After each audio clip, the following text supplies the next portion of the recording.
Des tas de barriques pour s'opposer ou faire société. Une traversée des luttes avec l'histoire de la barricade. Dans ce numéro, Patrick Boucheron invite l'historienne Diane Roussel avant de retrouver la chronique de Manon Bril. Qu'est-ce qu'une barricade?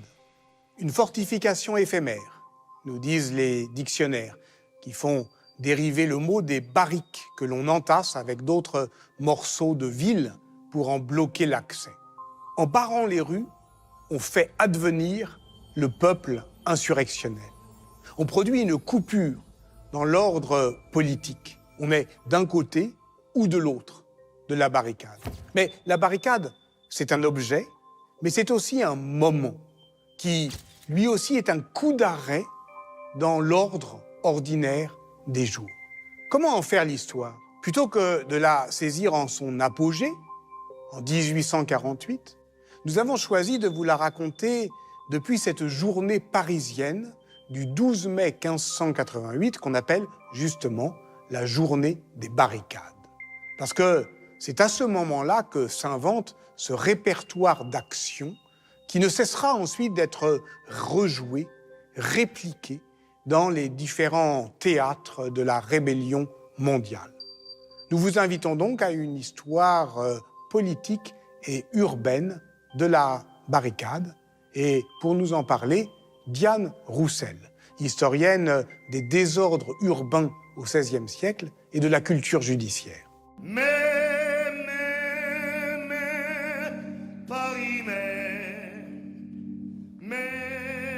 La barricade, c'est une histoire intéressante parce que c'est l'histoire d'un objet très éphémère, très fugace, dont il ne subsiste aucune trace aujourd'hui. On n'en trouvera pas d'exemplaires dans des musées.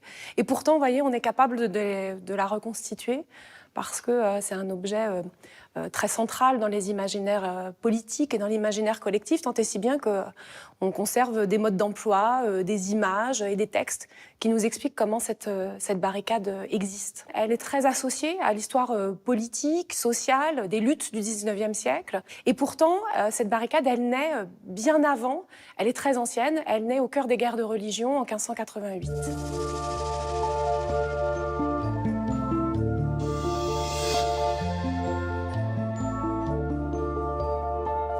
1588, c'est un contexte très particulier, absolument explosif.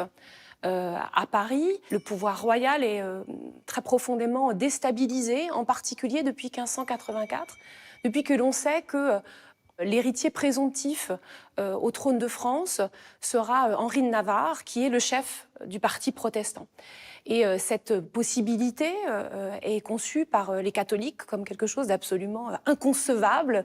Et en particulier, les Parisiens sont très hostiles à Henri III, qu'ils détestent de plus en plus, dont les prédicateurs ultra-catholiques dénoncent l'hypocrisie. Henri III serait un roi dévot en façade, mais en réalité, ce serait l'ami des protestants et un impie. En revanche, ils ont porté au nu leur véritable héros, le héros de la cause catholique, qui est le duc de Guise. Et c'est en raison de ce contexte particulièrement explosif qu'Henri III, dont le pouvoir, on le voit, est profondément déstabilisé, décide d'interdire au duc de Guise d'entrer dans la capitale. Et le duc de Guise, précisément, défie le roi et le 9 mai 1588 décide malgré tout d'entrer dans Paris. Et en réponse à cette révolte ouverte du duc de Guise, Henri III décide, dans la nuit du 11 au 12 mai 1588, de faire entrer dans la capitale, à 4 heures du matin, très discrètement, une forte troupe de 4000 soldats de ces gardes françaises et suisses, qu'il positionne aux endroits stratégiques. Et au matin du 12 mai 1588, lorsque les Parisiens s'éveillent, ils constatent cette présence des soldats qu'ils considèrent comme une force d'intrusion, une force étrangère. Ils sont très profondément émus et immédiatement, la ville se met en alerte, se défend. On tire les chaînes au carrefour, on sonne même le tocsin au clocher de certaines églises de la rive gauche. Et place Maubert, on voit s'ériger les premières barricades. Et le roi lui-même se trouve barricadé à l'intérieur du palais du Louvre sans pouvoir réagir. Donc l'efficacité de la barricade est réelle et c'est vraiment un instrument qui surprend et qui fonctionne puisque précisément le roi est bloqué.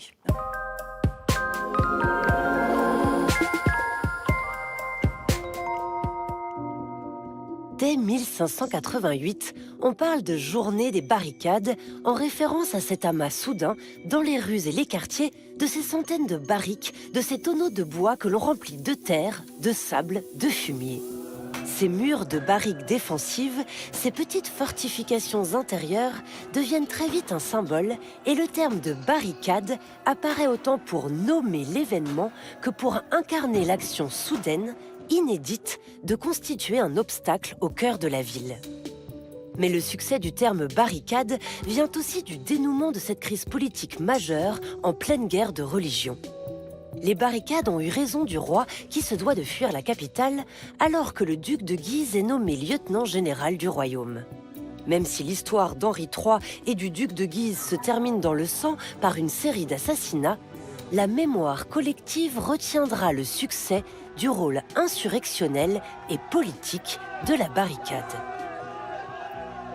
1588 a donc une portée immédiate qui influence le cours de l'histoire de France et de la fin des guerres de religion. Mais c'est aussi une journée qui a une portée plus longue puisqu'elle constitue d'une certaine manière le premier maillon d'une chaîne et d'une série qui va constituer une tradition et l'entrée dans les répertoires d'action politique d'une nouvelle forme insurrectionnelle qui est celle de la barricade. En 1648, également pendant la Fronde parlementaire, des barricades sont érigées et sont une sorte de réplique de ce qui s'était produit en 1588. Et il s'agit, une fois encore, non pas d'une émeute sociale, mais de défendre l'espace parisien et de défendre cet esprit communal, civique, qui est agressé par la monarchie dans sa voie de plus en plus absolue. Après 1648, la barricade disparaît. Elle ne réapparaît même pas pendant les journées révolutionnaires, ce qui pourrait être surprenant, mais qui s'explique en réalité assez simplement, puisque en 1789, le peuple de Paris n'est pas assiégé, n'est pas attaqué, n'a pas besoin de résister, mais au contraire est un peuple offensif qui va conquérir la ville, qui va conquérir le pouvoir, alors qu'à l'inverse, c'est le roi qui se barricade à Versailles. Ensuite, hormis le très bref épisode des barricades du faubourg Saint-Antoine de 1795, la barricade renaît véritablement dès le début du XIXe siècle et on peut considérer que le XIXe siècle est vraiment l'âge d'or des barricades. On estime qu'il y aurait quasiment 4000 barricades qui s'érigent pendant les Trois Glorieuses en juillet 1830. Certaines rues sont tellement remplies de barricades qu'elles se succèdent les unes derrière les autres à quelques mètres d'écart. Et cette révolution des barricades de 1830 fournit le modèle pour d'autres insurrections et en particulier pour la révolution de 1848 où les barricades sont à nouveau érigées. Et ce sont ces barricades qui réussissent à renverser le régime et à faire advenir la Seconde République.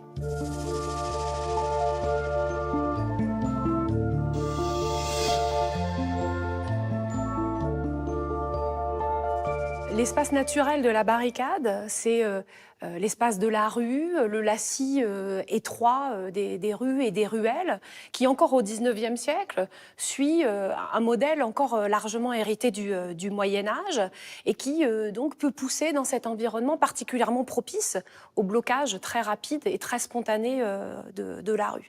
Et la fin de la barricade est aussi liée évidemment non seulement à la volonté du pouvoir et à sa capacité à contrôler davantage la population urbaine, mais aussi à transformer l'espace urbain pour le rendre plus contrôlable et pour empêcher le développement notamment des barricades.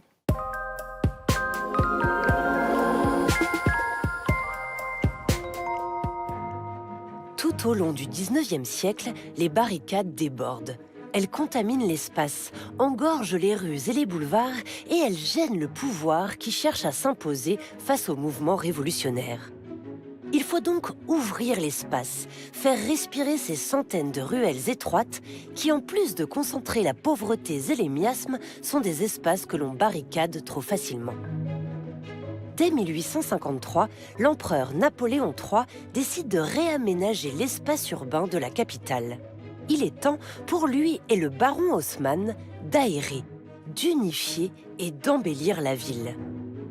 On détruit les quartiers insalubres où l'on pouvait encore entendre l'écho d'une vie médiévale. On élargit les rues, on ouvre des places et des parcs. Les boulevards, gigantesques pour l'époque, facilitent les déplacements de la police et des colonnes de soldats ou permettent de disposer des canons. Les artères larges, nouvelles, du Paris haussmannien, empêchent le peuple de se barricader et ouvrent la voie à un État qui, pas à pas, reconquiert l'espace intérieur. La barricade est un lieu civil, militaire, mais c'est aussi un lieu festif, c'est aussi un lieu identitaire par lequel le peuple s'approprie la ville et manifeste ainsi sa résistance. La barricade crée elle aussi le peuple au sens où elle provoque une rupture dans le cours ordinaire du temps, un moment spécifique, particulièrement éphémère, qui crée précisément de la fraternisation et qui rassemble et qui soude les individus au-delà des clivages sociaux. Et c'est particulièrement net au XIXe siècle où on voit l'ouvrier en blouse et l'étudiant et le bourgeois bien mis qui fraternisent le temps de l'érection et de la défense de la barricade.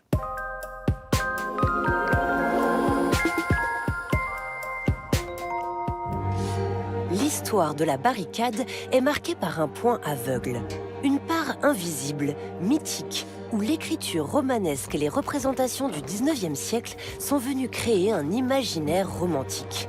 Ce qui était sans doute plus proche du côtoiement social a été présenté comme une fraternisation du peuple.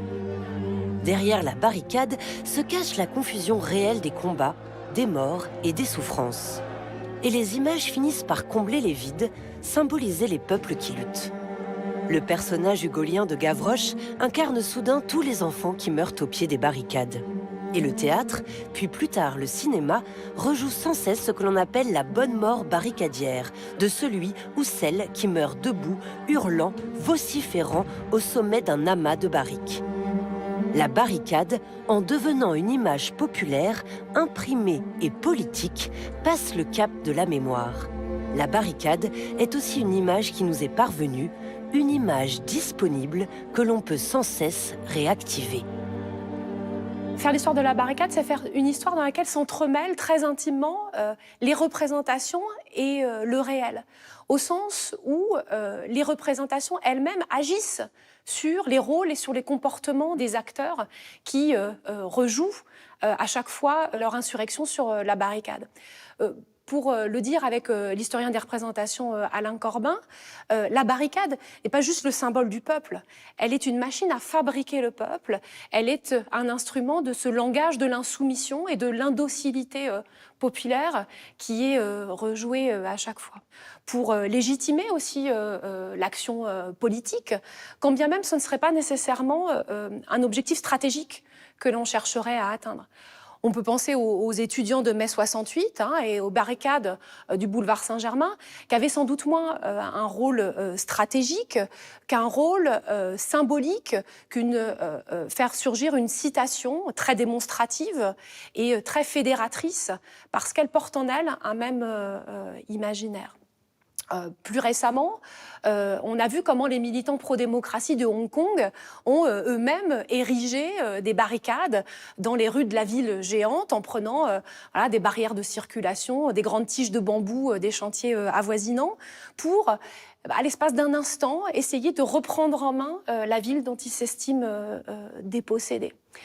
Donc, faire l'histoire de la barricade, c'est faire l'histoire de cette longue chaîne matérielle, mais aussi symbolique et mémorielle depuis le XVIe siècle jusqu'à nos jours.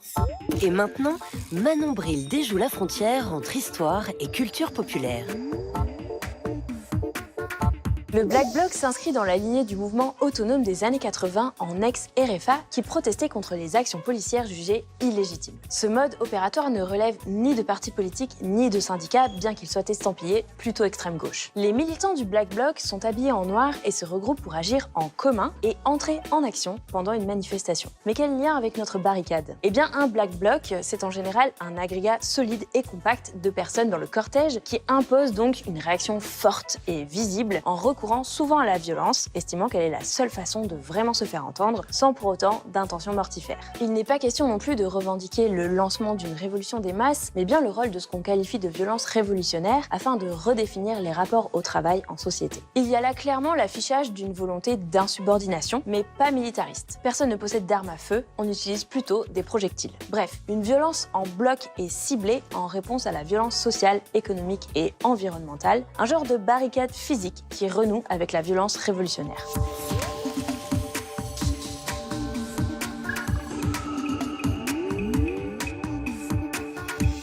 Allons barricader ce bougre de roi dans son Louvre. C'est, d'après le journal de Pierre de l'Étoile, le slogan des émeutiers de Paris en 1588. Couvrir la ville de barricades, c'est en faire pour le pouvoir un piège, une nasse. Depuis, on ne cesse de rejouer cette histoire, de la reprendre, de la recommencer. On bricole avec des fragments de passé, comme on amasse des morceaux de ville. Cette persistance des imaginaires de la révolte a une histoire plus longue qu'on le pense.